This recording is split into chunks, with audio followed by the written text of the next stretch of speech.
Hi, I'm Caroline, and I'm going to be talking about deinstitutionalization regarding the mentally ill today. Deinstitutionalization is a big word, and it can be kind of scary and intimidating, but it's actually not that big deal of a concept.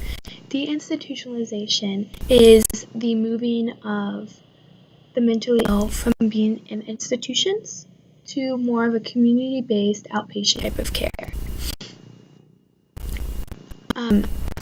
Now the history behind that is that in the 1970s, the mentally ill were gradually moved from institutions to community-based care, and to now where we have just community-based care.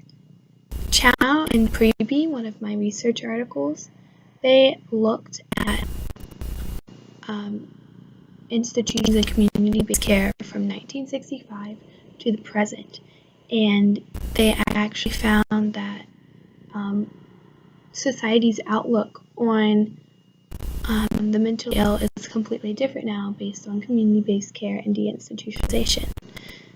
They found that in the earlier times, 1965, people thought they should just be mentally ill, should be locked up in institutions, and now the outlook is more getting them as our neighbors in the community and getting them the best care that they need. But what is community-based care?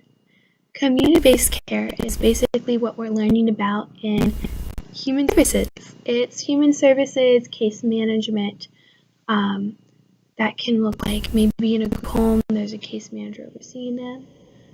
Really just meeting the client's needs. Maybe they see a psychiatrist to get medicine, but really maybe the case manager refers them to the psychiatrist. Maybe the case manager helps them apply for a job. So really meeting the client's needs just as we're learning in class.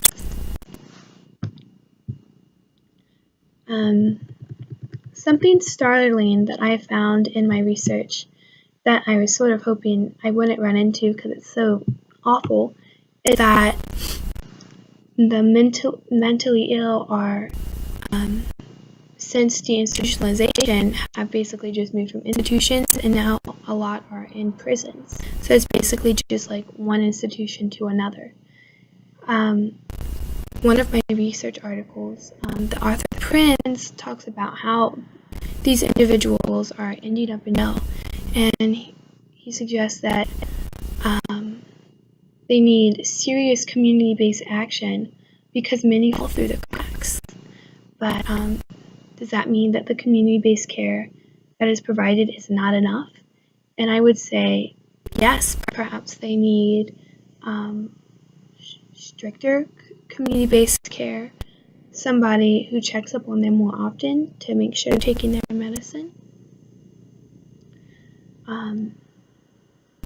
My second article also has to do with prisons and the mentally ill, and they actually define this moving from this number of people mentally ill ending up in prisons based on deinstitutionalization as transinstitutionalization, which basically just means going from one institution to another. They also find this was a Canadian study, but I think it still applies to this, since it's all deinstitutionalization. Mentally ill is just like a world phenomenon. But they define that 1 in 10 men are mentally ill in Canadian prisons, and 1 in 3 women are mentally ill in Canadian prisons. That's insane and startling. And then my third article is also covering mentally ill in prisons. Fred Markowitz talks about how these individuals are falling through the cracks and ending up in prison, but they're also ending up homeless or in hospital capacity. So perhaps they don't have the needs to or like get off their medicine or get laid off from their job and aren't able to pay, to find their way back and end up homeless, or perhaps something happens medically and they're always in the hospital. Perhaps they did forget to take their medicine, tried to harm themselves, or just needed more supervision and ended up in the hospital. So that's, even more startling than just prisons. They're also ending up homeless and in hospitals.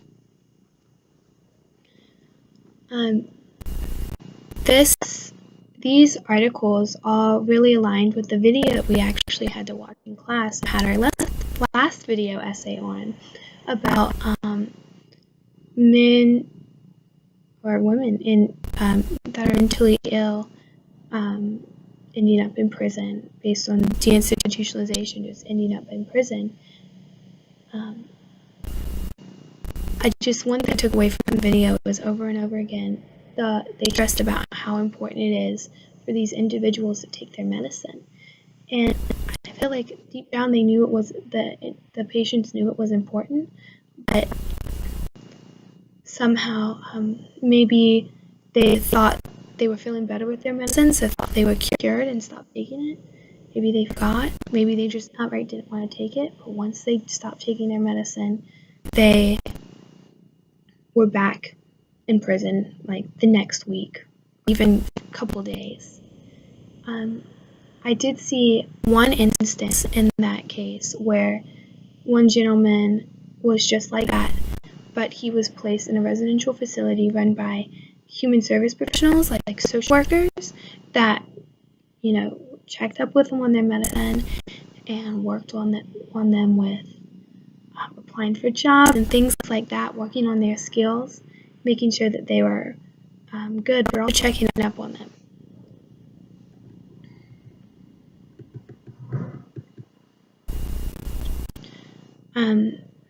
Riccardi et al. Talks about the effects of the mentally ill in a different way than them ending up in prisons, but talks about the importance of the quality of life in the mentally ill, and how it's important that they get that through community-based care.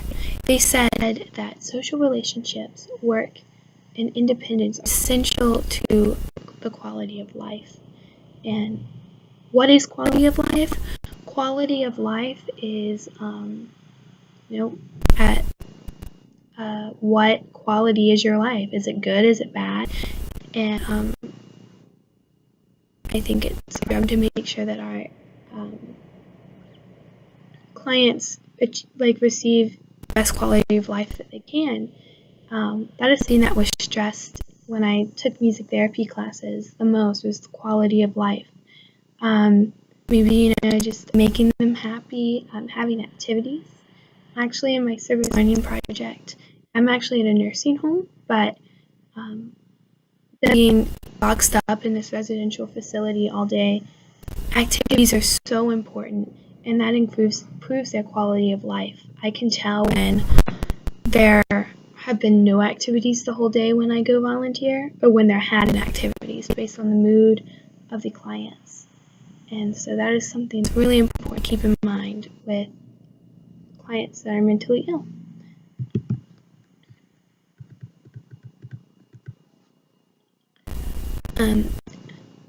You may run into many ethical dilemmas within this population, but I think there are two that you might run into the most. Maybe beneficence and fidelity are two moral principles that may be in wanting to break them, but that's a no. Beneficence is keeping the best interests of the client. In our weekly resource that I had to read the other week, it was so disturbing about the foster mother when things got difficult, she let that get to her, and as soon as things got difficult, with a child, she stopped thinking about the child and about the best interests of the child, and instead just dealt with the problem, which was not the right way to deal with the problem. Duct taping the toddler to a high chair is not good. So perhaps working with the mentally ill, things are definitely going to get difficult. And it's good to keep that in mind and always keep the best interest of the client in mind. The other moral principle is fidelity. That's being honest and keeping promises, and not making promises that you can't keep. And maybe you'd be tempted to make a promise for a client, being like, yeah, I can do that, but we really can't. But you owe it to them to be honest and not making promises that you can't keep. That is the deinstitutionalization with the mentally ill. Thanks for watching.